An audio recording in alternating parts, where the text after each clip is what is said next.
कृपा राम की होई, तापर कृपा करहि सब कोई। श्यामर कृपा राम की होई, तापर कृपा करहि सब कोई। अपने धाम में विराजे राम। 2024 की किसी एक तस्वीर ने अगर सबसे ज्यादा सुर्खियां बटोरी तो वो यही तस्वीर रही। अद्भुत, अलौकिक, भव्य, दिव्य। ये वो दृश्य रहा जिसका वर्णन शब्दों की सीमा के पार है। जिस स्वप्न को लोगों ने सदियों तक जिया, सहस्रों के तप, त्याग, योगदान, बलिदान के बाद अंततः रामलला अपने दिव्य, भव्य और अलौकिक मंदिर में विराज गए। आज हमारे राम आ गए हैं। अयोध्या के दिव्य भवन में प्रभु राम के प्रतिष्ठापन का उत्सव भारतवर्ष ही नहीं समस्त विश्व में मौजूद राम भक्तों ने मनाया। 22 जनवरी 2024 का वो शुभ दिन दुनिया भर के राम भक्तों के लिए अद्भुत आनंद का क्षण लेकर आया था। सनातन परंपरा के सबसे बड़े त्योहार के उत्सव में सारा देश मग्न हो गया था। नव्य और दिव्य मंदिर में देश और दुनिया के लोग मौजूद थे। देश के तमाम सितारों की मौजूदगी और शुभ घड़ी में प्राण प्रतिष्ठा का कार्यक्रम शुरू हुआ। मंगल ध्वनि के बीच रामलला का प्राण प्रतिष्ठा अनुष्ठान हुआ। दोपहर करीब 12:30 बजे वैदिक मंत्रोच्चारण के साथ रामलला मंदिर की प्राण प्रतिष्ठा संपन्न हुई। गर्भगृह में प्रधानमंत्री मोदी, राष्ट्रीय स्वयंसेवक संघ के सरसंघ चालक मोहन भागवत, राज्यपाल आनंदीबेन पटेल और मुख्यमंत्री योगी आदित्यनाथ मौजूद थे। प्राण प्रतिष्ठा के बाद प्रधानमंत्री नरेंद्र मोदी ने श्री राम जन्मभूमि मंदिर में रामलला की आरती की।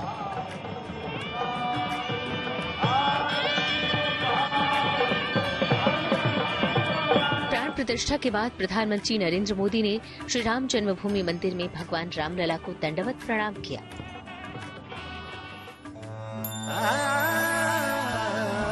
श्री रामचंद्र कृपालु भज मन हरण भव भय दारुणम्। अवधपुरी में दीपोत्सव का नया रिकॉर्ड। 22 जनवरी 2024 को शुभ मुहूर्त में रामलला मंदिर में विराजे तो ठीक 9 महीनों के बाद राम की नगरी अयोध्या में दीपोत्सव के मौके पर ऐसी रोशनी देखने को मिली जिसको शब्दों में समेट पाना मुश्किल था। अयोध्या अपने भाग्य पर इठला रही थी। प्राण प्रतिष्ठा के बाद पहले दीपोत्सव पर राम मंदिर का अद्भुत श्रृंगार देखने को मिला। राम मंदिर से लेकर सरयू के घाटों तक अयोध्या में त्रेता युग सा अद्भुत दृश्य देखने को मिला। पूरे 2 युगों बाद अयोध्या ने फिर एक बार वैसा ही उजाला देखा जब 500 साल का वनवास खत्म कर श्री राम ने अपने भवन में पहली दिवाली मनाई। अयोध्या वासियों ने अपने रामलला का स्वागत 25 लाख दियों से किया। सरयू के 55 घाटों पर 25 लाख दिए रोशन कर Guinness book of world record में दर्ज कराया गया। 2, 1, 0 Mission accomplished. Handing over to mission director. And we have a confirmation of Aditya L1 separation. The mission has been complete. ISRO ने लिखी कामयाबी के बारे। अंतरिक्ष की दुनिया में भारत के वैज्ञानिकों ने नया इतिहास रचा। इसरो के वैज्ञानिकों की रात दिन की कड़ी मेहनत के दम पर भारत के आदित्य L1 मिशन ने L1 बिंदु की हेलो कक्षा की अपनी पहली परिक्रमा पूरी की। आदित्य L1 को हालांकि 2 सितंबर 2023 को लॉन्च किया गया था, लेकिन 4 जनवरी 2024 को इसे अपने लक्षित हेलो कक्षा में स्थापित किया गया। इसरो के अनुसार हेलो कक्षा में आदित्य L1 अंतरिक्ष यान को L1 बिंदु के चारों ओर एक चक्कर पूरा करने में 178 दिन लगे। धरती के ऑर्बिट की मैन्युअरिंग करने के बाद ये सैटेलाइट क्रूज फेज में पहुंचा और लॉन्चिंग के करीब 4 महीने बाद 4 जनवरी 2024 को इसे L1 के पास हेलो ऑर्बिट में प्लेस किया गया। 4 जनवरी 2024 का यह ऐतिहासिक दिन इसरो के वैज्ञानिकों के जज्बे की सबसे बड़ी गवाही था।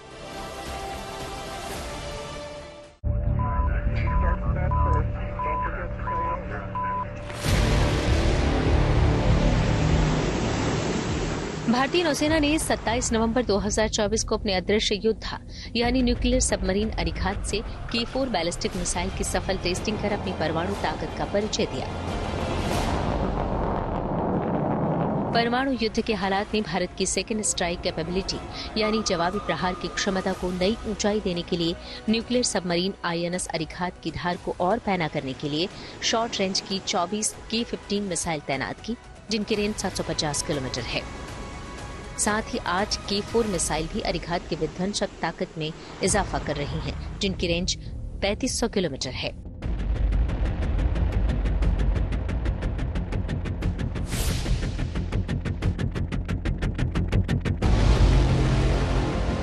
चीन परमाणु क्षमता वाली कई सबमरीन विकसित कर चुका है, लिहाजा भारत के लिए जवाबी कार्रवाई के लिए K फैमिली की मिसाइलों का अपनी तरकश में शामिल करना बेहद जरूरी और अहम हो जाता है। समंदर बेस्ड पानी के अंदर न्यूक्लियर क्षमता से लैस हमलावर मिसाइलें होने से भारत की परमाणु शक्ति दोगुनी हो गई है।